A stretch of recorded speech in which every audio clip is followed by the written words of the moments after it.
तो नमस्ते दोस्तों, फिर से एक न्यू कहानी में आपका स्वागत है। तो आज की कहानी का नाम है अकबर का साला।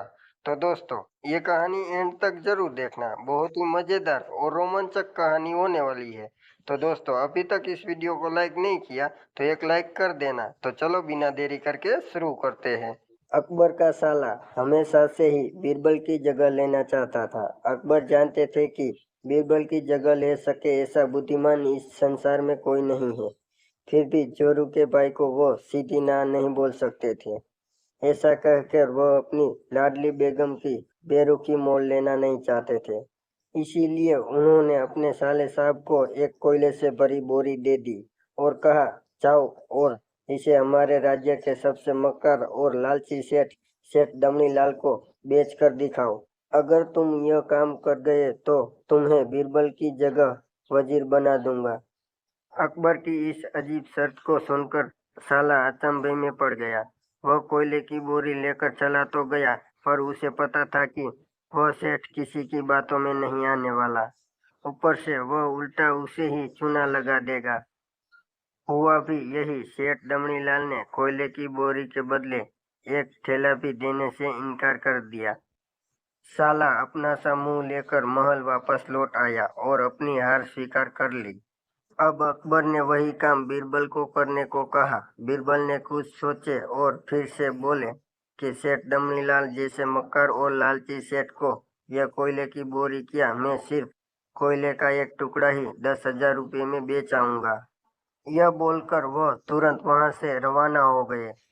सबसे पहले उन्हें एक दर्जी के पास जाकर एक मखमली कुर्ता सिलवाया, हीरे मोतियों वाली माला गले में डाल ली, महंगी जूती और कोयले को बारीक सुरमे जैसा पिसवा लिया। फिर उन्हें पीछे कोयले को एक सुरमे की छोटी चमकदार डब्बी में भर लिया।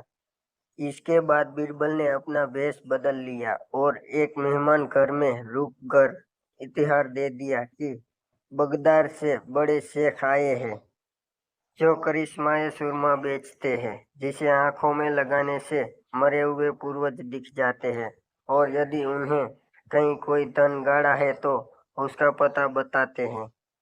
यह बात शहर में आग की तरह फैल गई। सेठ दमनीलाल को भी यह बात पता चल गई। उसने सोचा, जरूर उसके पूर्वजों ने कहीं न कहीं धन गाड़ा होगा।